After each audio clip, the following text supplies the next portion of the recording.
चलिए वापस आज की बड़ी खबर पे आते हैं। पंचकुला से जो दिल दहला देने वाली खबर थी, इसमें एक ही परिवार के 7 लोगों ने आत्महत्या कर ली। उनका शव एक गाड़ी से बरामद किया गया। पुलिस फिलहाल मौके पर पहुंची है और जो प्रथम दृष्टया खबर सामने आ रही है कि आर्थिक तंगी से ये पूरा परिवार परेशान था। हरियाणा के पंचकुला पहुंचा और खबर है कि धार्मिक कथा सुनने गया था ये परिवार। ज्यादा जानकारी के साथ हमारे हरियाणा पंजाब हिमाचल के संपादक डॉक्टर थानेश्वर हमारे साथ जुड़ रहे हैं। डॉक्टर थानेश्वर, क्या अपडेट खबर, आखिर क्या जानकारी निकल पे आई है? आत्महत्या है, क्या वजह थी इसके पीछे, क्या कुछ जानकारी अभी तक की छानबीन में? देखिए, अभी डीसीपी क्राइम जो अमित दहिया से बात हुई, अमित दहिया का कहना है कि ये परिवार मूल रूप से हिसार के बरवाला का रहने वाला था। बरवाला का रहने वाला था और इसकी जो पत्नी थी वो चंडीगढ़ की रहने वाली थी। इनकी वहां शादी हुई थी और उसके बाद काम के सिलसिले में ये परिवार जो है पंचकुला आ गया था। पंचकुला में इनके ये स्क्रैप को पिघालकर उसे एंगल बनाते थे। उस एंगल के जो बिजनेस था उसमें इन्हें करोड़ों रुपए का घाटा हो गया। बैंक लोन था, बड़ा मोटा घाटा हुआ, कई करोड़ों में घाटा हुआ। उसके बाद ये परिवार यहां से सब कुछ छोड़ छाड़ के देहरादून चला गया था। देहरादून से कुछ समय पहले ये परिवार चंडीगढ़ में कहीं आया था। हर 2-3 महीने बाद ये परिवार जो है अपनी जगह बदल देता था। इनके परिवार के जो सदस्य हैं उनका भी यही कहना है कि ये परिवार लास्ट 30 अप्रैल को हमें बात हुई थी। अब ये कहां रह रहे हैं हमें इसके बारे में कोई जानकारी नहीं है। डीसीपी क्राइम ने जो अमित दहिया ने बताया कि इनके जो है एक तो कार, जिस कार में इन्होंने सुसाइड किया उसके डैशबोर्ड पर हमें एक सुसाइड नोट मिला है। एक इनकी जब तलाशी ली गई तो इनके बैग में एक सुसाइड नोट मिला है। 2 सुसाइड नोट मिले हैं जिसमें ये क्लियर शब्दों में लिखा हुआ है कि इन्हें आर्थिक तंगी थी, आर्थिक तंगी की वजह से ये परिवार सुसाइड कर रहा है। साथ ही साथ ये भी लिखा है कि इनके बुआ का लड़का जो है संदीप अग्रवाल, वो इनकी बॉडी का संस्कार करे और इनके सास ससुर या इनके जो और रिश्तेदार है किसी का कोई कसूर नहीं है, उनको परेशान ना किया जाए। जबकि दूसरी तरफ जिस घर के सामने ये सेक्टर 27 के 1208 नंबर घर के सामने जहां ये गाड़ी खड़ी हुई थी, उस गाड़ी तो वहां जो चश्मदीद था उसने देखा कि एक गाड़ी खड़ी हुई है जिसके चारों तरफ टावल लगे हुए हैं शीशों पर।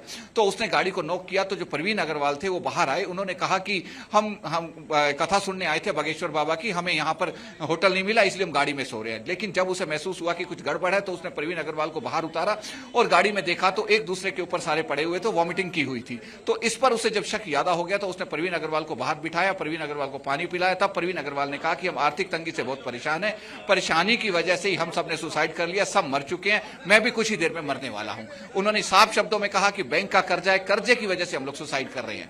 तो कुछ ही मिनटों में प्रवीण अग्रवाल की भी मौत हो गई। अभी तक का ये अपडेट है। इसके बाद अभी पुलिस ने जो 7 के 7 शव है उनको कब्जे में ले लिया है, उसकी जांच चल रही है। पोस्टमार्टम के बाद ही पता लग पाएगा कि आगे क्या है। पुलिस ये भी जांच कर रही है कि चंडीगढ़ में मौजूदा वो कहां रह रहे थे, किस जगह उन्होंने इस लास्ट टाइम किस घर में थे जहां से वो दरवाजा बंद करके आए, और भी क्या क्या है। पुलिस ने इनकी बैंक के स्टेटमेंट निकलवाने के लिए सबको बैंक को आगे नोटिस जारी कर दिया। बैंक स्टेटमेंट आ जाएगी, उसके बाद पता लगेगा कितना कर्जा है, कौन कौन बैंक इन्हें परेशान कर रहा था। जब डीसीपी क्राइम अमित दहिया से पूछा गया कोई इंडिविजुअल फाइनेंसर परेशान कर रहा था तो उन्होंने कहा अभी जांच का विषय, अब ये पब्लिक के सामने नहीं ला सकते। अभी जांच चल रही है, जांच के बाद ही क्लियर हो पाएगा कि इन पे कितना बैंक का कर्जा था, किस तरीके था, वो सारी बातें जांच का विषय है। जी डॉक्टर थानेश्वर, कहा जा रहा है कि ये पूरा परिवार जिसमें छोटे बच्चे, मतलब सारे लोग खत्म हो गए। कौन कौन, क्या शव बरामद हुआ? छोटे बच्चे भी थे इसमें, कौन कौन लोग थे? देखिए इसमें देशराज मित्तल हैं, उनकी पत्नी बिमला देवी हैं, उनका बेटा प्रवीण मित्तल है, प्रवीण मित्तल की पत्नी है, प्रवीण मित्तल की 2 ट्विंस बेटियां हैं और एक बेटा है। टोटल 7 लोग थे। ये पूरा परिवार ने सुसाइड किया है।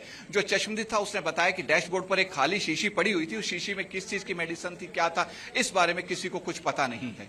अभी जांच चल रही है, जांच के बाद ही पता चलेगा। जो लड़कियां मरी हैं उनकी उम्र कोई 10 से 12 साल बताई गई है। लड़का जिसने जो मरा है उसकी उम्र कोई करीब 14 से 15 साल, 14 साल के आसपास बताई गई है। जो प्रवीण मित्तल थे 42 से 45 साल के बीच में उम्र बताई गई है। जो उनके पिता थे देशराज मित्तल और उनकी पत्नी बिमला देवी, उनकी उम्र कुछ ज्यादा बताई गई, यानी कि 60-65 के ऊपर की बताई गई, बुजुर्ग बताए गए। ये सारे के सारे 7 एक परिवार था, 7 लोगों का। कर्ज काफी था, कर्ज की वजह से परेशान होकर इन्होंने सुसाइड किया। प्राइमा फेसली यही लग रहा है। बाकी पुलिस से जब पूछा गया कि क्या आप बाकी तथ्यों को नकार रहे हैं कि सिर्फ सुसाइड मान रहे हैं, उन्होंने कहा हम बाकी एंगल्स को भी साथ लेकर चल रहे हैं, हम हर एंगल से इसकी जांच कर रहे हैं। जब पुलिस से पूछा कि क्या बागेश्वर बाबा की कथा में गए थे तो डीसीपी क्राइम ने कहा कि सीसीटीवी से निकल कर आया कि 6:45 बजे भी इनकी गाड़ी सेक्टर 27 की मार्केट में दिखाई दी है। इससे अभी ये क्लियर नहीं हो पाया कि ये बागेश्वर बाबा की कथा में गए थे या नहीं गए थे। अभी ये भी क्लियर नहीं हो पा रहा है कि ये देहरादून से परिवार कितने साल पहले या कितने महीने पहले छोड़ के चंडीगढ़ आ गया था, चंडीगढ़ में एज प्रेजेंट कहां रह रहा था। रिलेटिव किसी को ये नहीं पता कि ये परिवार कहां रह रहा था, किस जगह इनका सामान था, क्या कुछ था, किस जगह से ये किराए में आखिर रहते थे, सामान बंद करके दरवाजा निकले, किसी के पास कोई जानकारी इस बारे में नहीं है। जी थानेश्वर, दिल्ली की भी घटना याद आ रही है जब 2018 में ऐसे बुराड़ी में एक परिवार संदिग्ध परिस्थिति में आत्महत्या की थी। क्या कोई उस टाइप का तो नहीं दिख रहा है? हालांकि यहाँ पे साफ साफ लिखा है कि आर्थिक तंगी की वजह से आत्महत्या की गई है। देखिए, 2 सुसाइड नोट मिले हैं। दोनों सुसाइड नोट तो पुलिस ने मीडिया को नहीं दिखाए हैं, लेकिन पुलिस ने, डीसीपी क्राइम अमित दहिया ने जो कहा है कि दोनों के अंदर लिखा है कि हम आर्थिक तंगी से परेशान थे। जो दिल्ली का बुराड़ी वाला कांड है वो भी मैंने कवर किया था, उसमें तो कहीं ना कहीं ऐसे ज्योतिष का, तंत्र विद्या, कुछ ऐसी चीजें नजर आ रही थी, लेकिन इसमें ऐसा कुछ भी नजर नहीं आ रहा है। एकदम साफ क्लियर कट केस है कि आर्थिक तंगी से परेशान थे। पुलिस ने भी आर्थिक तंगी को एंगल लेके जांच शुरू कर दिया। बैंकों से जो उनके बैंक अकाउंट थे उसको खंगाला जा रहा है, इनके सोशल मीडिया अकाउंट को भी खंगाला जा रहा है कि सोशल मीडिया पे उनकी गतिविधियां कैसी थी, क्या कभी सोशल मीडिया पे उन्होंने कुछ कहा। और इनके जो रिलेटिव आए हैं उनसे भी, अंकित मित्तल एक इनके चचेरे भाई हैं, उनसे मेरी बात हुई तो उन्होंने भी कहा कि हमें कभी इन्होंने नहीं बताया। अभी लास्ट 30 अप्रैल को जब बात हुई थी तो 30 अप्रैल को इन्होंने ये साफ शब्दों में कहा था कि अब मैं ठीक हूं, मैं अब टैक्सी चला रहा हूं, टैक्सी से मेरी इनकम ठीक ठाक हो रही है, परिवार का पालन पोषण ठीक ठाक हो रहा है। लेकिन अभी जिस तरीके से एकदम सुसाइड करना, परिवार वाले खुद से सहमे हुए, उनका कहना है कि एकदम ऐसा क्या आ गया कि पूरा परिवार सुसाइड कर गया। सभी बातें जो निकल के आएंगी वो सुसाइड नोट पर है या पुलिस की जांच पर है, उसके बाद सुसाइड नोट में खबर है कि किसी एक पर्टिकुलर व्यक्ति को कहा गया है कि यही हमारा अंतिम संस्कार करेंगे, वो कौन, उनके बारे में क्या जानकारी? देखिए, मैंने आपसे पहले भी कहा है, संदीप अग्रवाल हैं, उनकी बुआ के बेटे हैं, उनका नाम लिखा हुआ है कि हमारा अंतिम संस्कार यही करें। उन्होंने संस्कार की जिम्मेदारी उठी है। 7 डेड बॉडी, एक ही परिवार के 7 लोगों का संस्कार है, बहुत बड़ी जिम्मेदारी है। आप समझिए कि हिंदू धर्म में एक संस्कार के लिए कितनी बड़ी जिम्मेदारी हो, तो पूरे परिवार की जिम्मेदारी है। वो भी बुआ के बेटे के ऊपर जिम्मेदारी डाल गया तो बहुत बड़ी जिम्मेदारी। जब उनसे बात हुई, उन्होंने कहा कि मेरा नाम लिख के गए तो मैं इस जिम्मेदारी को बखूबी निभाऊंगा। जैसे ही पोस्टमार्टम के पास पुलिस बॉडी देगी, उस बॉडी के बाद उसका संस्कार किया जाएगा और बाकी आगे की जिस तरीके हिंदू धर्म में क्रियाक्रम होता है वो सारा, उन्होंने कहा, पूरे विधि विधान से मैं क्रियाक्रम करने के लिए तैयार हूं। जी ठीक है थानेश्वर, बहुत बहुत शुक्रिया इस पूरी बातचीत के लिए। तो आप देखिए, पुलिस पूरे मामले की जांच पड़ताल कर रही है कि आखिर इसके पीछे की वजह क्या है। प्रथम दृष्टया आत्महत्या का मामला लग रहा है।